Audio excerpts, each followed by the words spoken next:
Hello tout le monde! Aujourd'hui, on se retrouve pour une nouvelle revue lecture.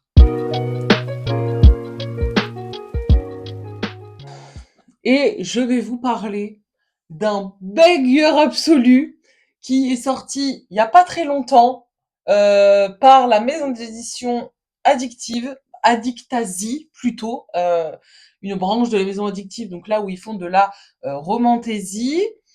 Et je suis très contente de vous en parler parce que vraiment il était incroyable, il était fantastique. J'en ai fait la propagande auprès de toutes mes copines du book club. Il y en a plein du coup qui ont trop envie de le lire. Et la dernière propagande que j'ai faite, c'était Affronter la nuit et elles ont toutes kiffé. Donc j'espère qu'elles vont pouvoir lire celui-là et l'adorer tout autant que moi parce que je vous jure, je l'ai tellement aimé. C'était un bonbon ce livre. Je parle donc de La nuit des sacrifices, écrit par Blair Myers. Je vérifie parce que je sais que l'autrice a deux noms d'auteur, du coup, voilà. Il est incroyable. Non mais, déjà, voilà. Le jaspage, s'il vous plaît, j'ai sauté dessus. Je le voyais de partout sur le BookTok et tout, sur les réseaux. Et quand il est sorti, j'ai littéralement sauté dessus parce que je ne voulais pas louper ce jaspage incroyable. D'habitude, il est là et il est magnifique. Franchement, il est trop beau. Je l'ai adoré, vraiment. Il était incroyable. L'histoire est folle. Les personnages sont fous. La plume est folle. Tout est fou. C'était super. Voilà, je vais vous en parler un petit peu plus en profondeur, évidemment, mais voilà, on part sur une énième revue où c'était un gros coup de cœur. Donc voilà, je vais en faire l'éloge, et si vous n'êtes pas content, eh bien tant pis, voilà. Donc déjà pour commencer, je vais vous dire de quoi parle ce petit bébé. Donc pour ce qui est du résumé, dans un monde divisé entre l'Empire du jour et l'Empire de la nuit, une malédiction a été jetée à l'Empire du jour et ils sont malheureusement condamnés à devoir sacrifier 3 personnes tous les jours, attention, tous les jours, pour que et pour éviter en fait une nuit dévastatrice, puisque eh bien ils n'ont pas de nuit, c'est le jour tout le temps. Et en fait, la nuit qui s'abat sur eux lorsque 3 personnes ne sont pas sacrifiées, eh bien, est plus ou moins mortelle. C'est-à-dire qu'ils ne meurent pas de la nuit, mais ils meurent des conséquences. C'est-à-dire ils ne peuvent ni boire ni manger. Ils vieillissent beaucoup plus vite. Et en plus de ça, les femmes deviennent fertiles. C'est-à-dire que tous les bébés qui naissent durant la nuit meurent nés. Nés meurent nés, oui c'est ça. Donc voilà, c'est une nuit très dévastatrice qui fait beaucoup de dégâts. La population en souffre énormément et c'est une malédiction qui dure depuis des cinquantaines d'années, une cinquantaine d'années, pardon, puisque l'empereur du jour avait décidé à l'époque de faire une grosse dinguerie. Et du coup, l'empereur de la nuit s'est vengé, entre guillemets. Et en fait, on retrouve Nina, qui est la princesse du jour, donc l'héritière du trône du jour, qui va donc essayer de pourparler avec l'empereur de la nuit, qui s'appelle Bregov, et elle va être conduite dans l'empire de la nuit pour parler avec lui. Et il va se passer tout un tas de choses. Donc elle va lui demander une trêve puisque sa population a du mal à, comment dire, à se repeupler, voilà, puisque du coup ils sont censés être sacrifiés, donc elle veut une trêve pour pouvoir repeupler sa population et recommencer les sacrifices plus tard. Donc voilà, pas ouf, mais elle se doute bien qu'elle ne va pas pouvoir mettre un terme à cette malédiction. Et du coup, elle va rencontrer Bregov pour lui demander cette faveur, sachant que ils sont censés ne pas se connaître puisque l'Empire du jour et l'Empire de la nuit ne se mélangent pas. Il y a une grande montagne qui les séparent, mais un jour, donc le grand-père de Nina a creusé un tunnel entre cette montagne, et Nina, quand elle était petite, qu'est-ce qu'elle faisait? Elle allait jouer sous la montagne. Et Bregov, quand il était petit, qu'est-ce qu'il faisait? Il allait jouer, enfin, petit, quand il était adolescent, il allait également sous cette montagne, et en fait, il s'avère qu'ils se sont déjà parlé. Et ils ont vécu une petite romance épistolaire pendant quelques temps, et ils se retrouvent bien des années plus tard, adultes et empereurs, du coup. Et ah, il va se passer plein de dingueries, plein de révélations, plein de secrets. C'était incroyable. Franchement, c'était incroyable. Les personnages de Nina et Bregov, mais des bonbons, vraiment. Franchement, j'ai trop aimé. L'histoire est vraiment, vraiment bien écrite. Elle est vraiment, vraiment, vraiment très, très bien. J'ai adoré. Au début, j'avais un peu peur que ce soit redondant avec le jour, la nuit. C'est des choses que on a déjà vues dans d'autres fantasy, romantasy. Mais là, c'est amené d'une manière que, franchement, j'ai adoré. Vraiment, j'ai adoré cette malédiction, le fait qu'il y ait cette montagne qui a été du coup édifiée par les dieux, que du coup il y a du coup le jour, la nuit. Franchement, c'était vraiment très très très très bien écrit, hyper fluide, hyper addictif. J'ai adoré. J'ai adoré, j'ai tout adoré. J'ai passé un excellent moment en lisant ce livre, c'était incroyable. Bon, du coup, pour ce qui est de mon avis, vous avez compris, j'ai adoré. Je vais quand même parler un petit peu plus en profondeur de ce que j'ai aimé et de la tournure un petit peu de l'histoire, sans faire de spoil, évidemment, comme d'habitude. Franchement, le concept de sacrifice humain comme c'est un petit peu le cœur en fait de l'histoire, cette malédiction, ça marche super bien. Enfin, ça marche. Dans le sens où ça amène vraiment une dimension cruelle à cette malédiction, en plus de la nuit qui s'abat sur eux pour en fait pour c'est ça en fait, c'est pour sauver toute la population, ils doivent tuer 3 personnes, mais par jour. Ça, c'est un truc de malade. Ça, c'est un truc qui n'est pas souvent. Les sacrifices humains, c'est quand même quelque chose qui revient souvent dans la fantasy en général, mais par jour, c'est énorme. Ça en fait une malédiction encore plus cruelle. Ça prend encore plus aux tripes, et du coup, on a encore plus envie que Nina arrive à convaincre Bregov de faire cette trêve. Bon, on apprend plus tard que c'est pas aussi facile que ça, évidemment, sinon ce n'est pas drôle, puisque chaque empire a ses secrets, et les empereurs, empereuses, impératrices, pardon, actuelles ne les connaissent pas, donc ils vont devoir chercher, comprendre qu'est-ce qui s'est passé il y a 50 ans. Franchement, incroyable. Toutes les révélations qu'il y a à la fin, incroyable. Franchement, j'ai trop aimé. La tension dramatique dans ce livre est folle, puisque bah voilà, Nina veut sauver sa population, elle veut sauver son peuple absolument par tous les moyens, et elle est prête à se sacrifier elle-même pour y parvenir. Donc voilà, il y a quand même une notion de sacrifice assez intense dans ce livre, on va pas se mentir.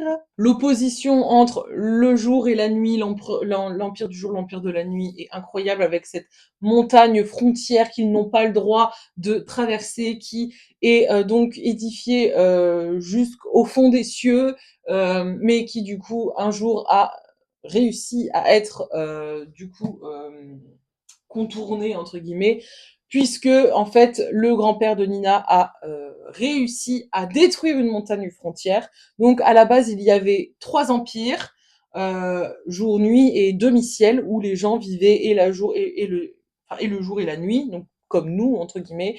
Et du coup cette montagne a été détruite par le grand-père de Nina, et il a réussi à creuser un tunnel sous la montagne frontière, donc entre l'empire du jour, l'empire de la nuit. Voilà, en fait, on a une malédiction qui est très cruelle, mais qui est méritée entre guillemets, puisque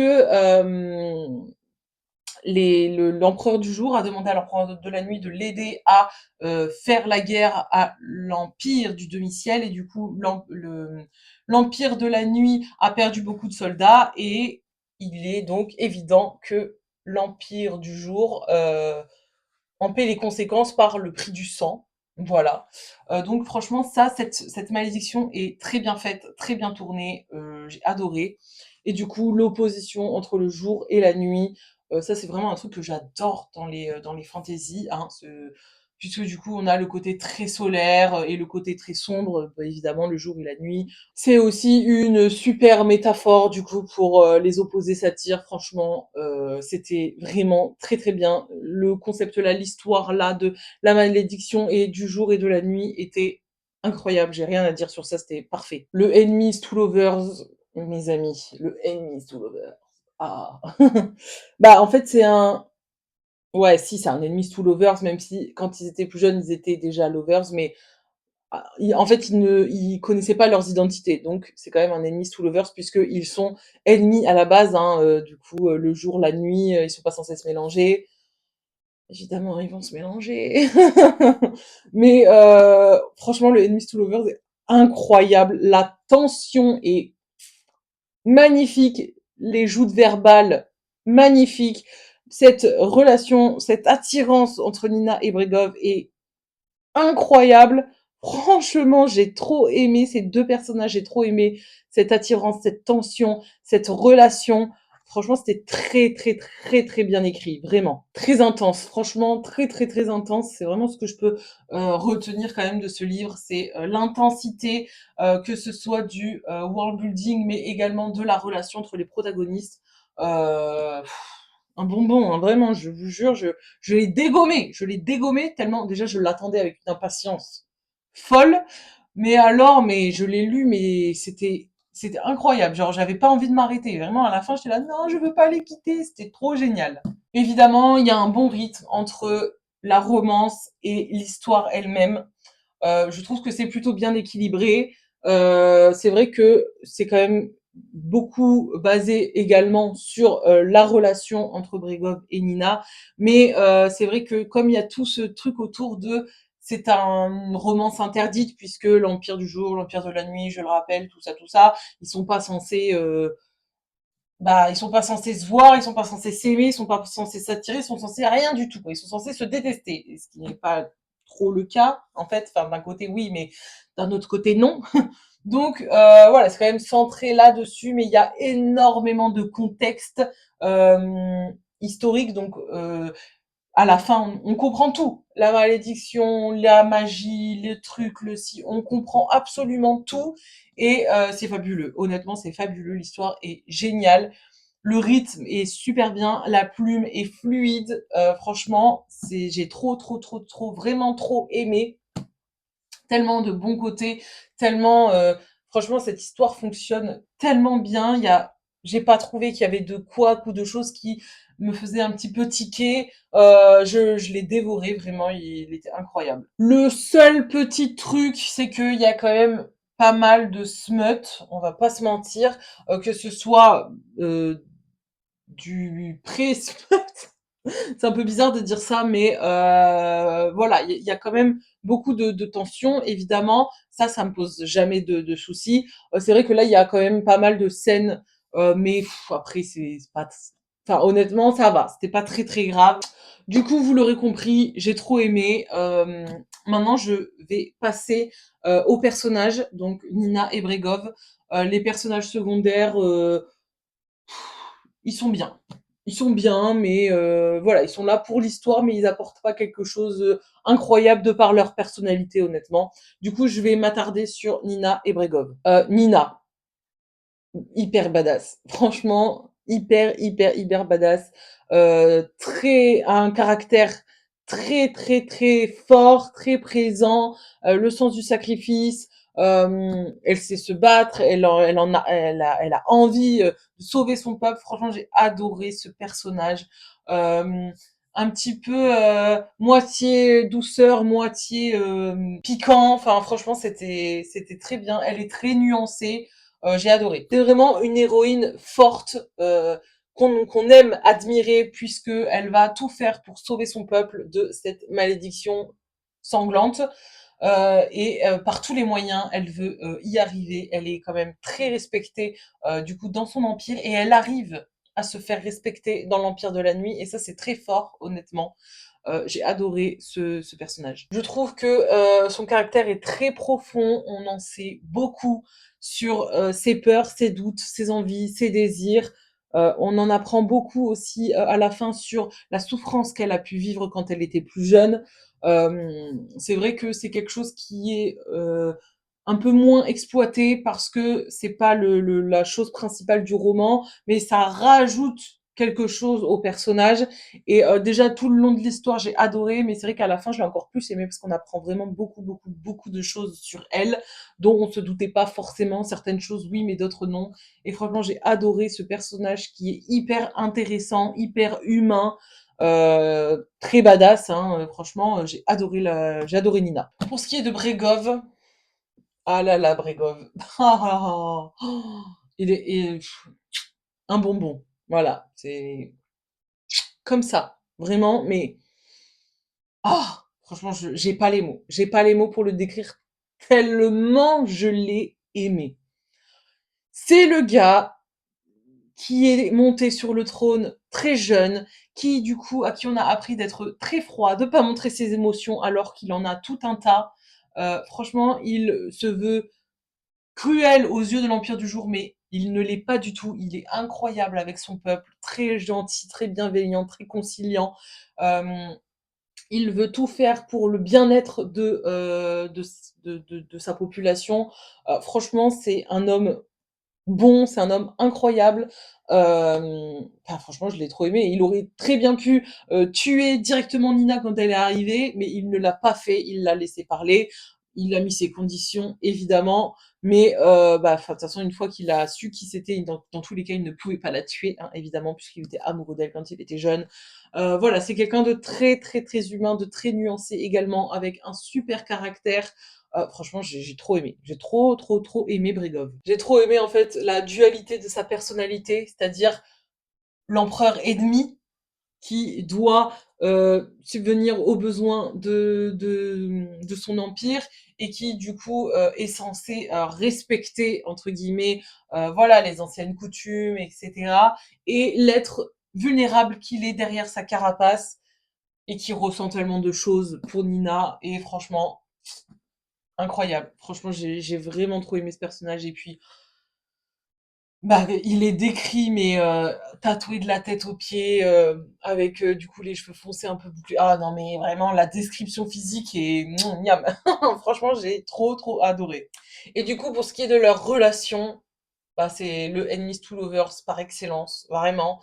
Bon, plus lovers que enemies, mais il y a quand même ce truc de bah, ils ne peuvent pas être ensemble. Déjà parce qu'ils vivent dans 2 empires différents, qui ne se confondent pas, où c'est qu'il y a une grande montagne qui les sépare, et pourtant qu'est-ce qu'ils ont envie d'être ensemble? Qu'est-ce qu'ils s'aiment? Qu'est-ce qu'ils s'attirent? Ah franchement, c'était génial, la tension entre les 2, les joutes verbales, j'ai tout aimé, vraiment.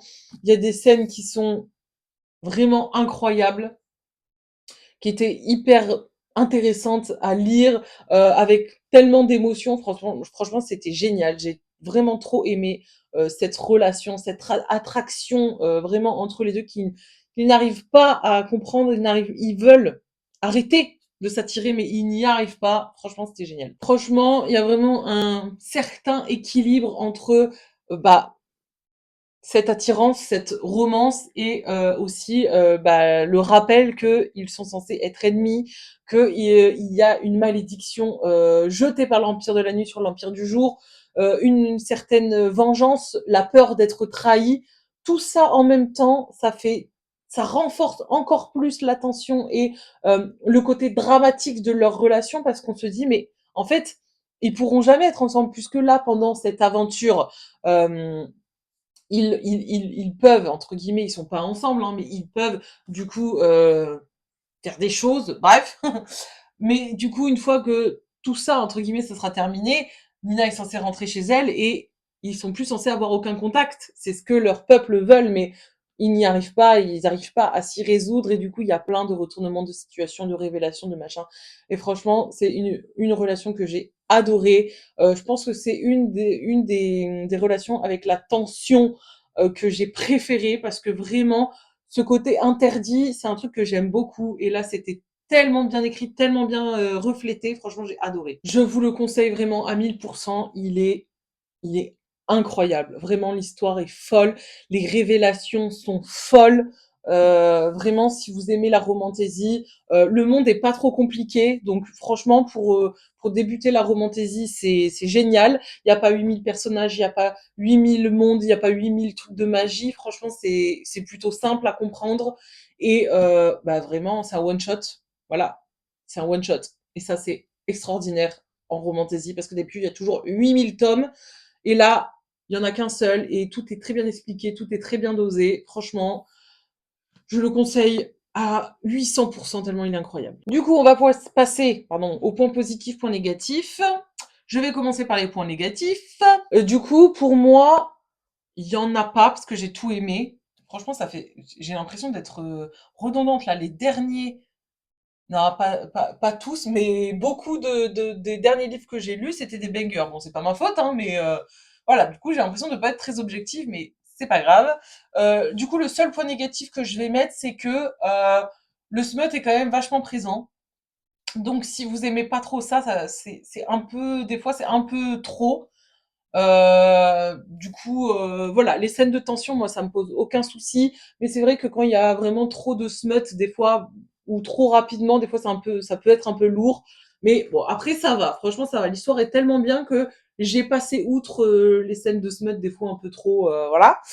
Donc voilà pour ce qui est du seul point négatif. Et après, pour ce qui est des points positifs, bah, tout le livre, hein, vraiment, il est beau. La plume est incroyable. L'histoire est super bien écrite. Les personnages sont très profonds. Franchement, il est génial. Vraiment, il est trop génial. L'intrigue est très riche avec la malédiction, les sacrifices, la magie, toutes les révélations qu'on a à la fin. Franchement, c'est incroyable. On nous donne à manger. Vraiment, on nous donne à manger tout le long et à la fin, on est rassasié. Vraiment. C'est un one shot et ça en romantasy c'est rare donc franchement c'est un super point positif. Et du coup pour ce qui est de ma note, bon bah voilà, sans surprise c'est un 5. C'est un 5 sur 5. C'est un banger sur 10. Voilà. Non franchement il est incroyable, j'ai trop aimé. C'est un coup de cœur hein, c'est vrai que généralement mes coups de cœur c'est quand j'ai chialé ma race. Donc c'est pour ça que je le mets pas vraiment dans la catégorie énorme coup de cœur, mais il est incroyable, vraiment, j'ai tout aimé, donc c'est un énorme 5, hein, vraiment. J'ai ressenti plein d'émotions, etc. Mais c'est vrai que du coup, il m'a pas brisé le cœur, donc bah je le mets pas dans dans mes réels coups de cœur, parce que moi mes réels coups de cœur, il faut que ça me brise le cœur, je suis un peu bizarre, effectivement. Mais franchement, il est parfait. Il est parfait et je vous le conseille fortement, vraiment. Je pense que vous allez l'adorer et si vous le lisez, n'hésitez pas à bah, du coup revenir vers moi parce que je serais ravie d'en discuter avec vous. Bon, et bien voilà, on est sur une fin de vidéo. Merci d'avoir regardé. J'espère que ça vous aura plu. N'hésitez pas à échanger avec moi si vous l'avez lu, si vous avez envie de le lire, si que sais-je. Voilà, j'adore répondre à vos commentaires et je vous fais des gros bisous et je vous dis à la prochaine. Ciao ciao.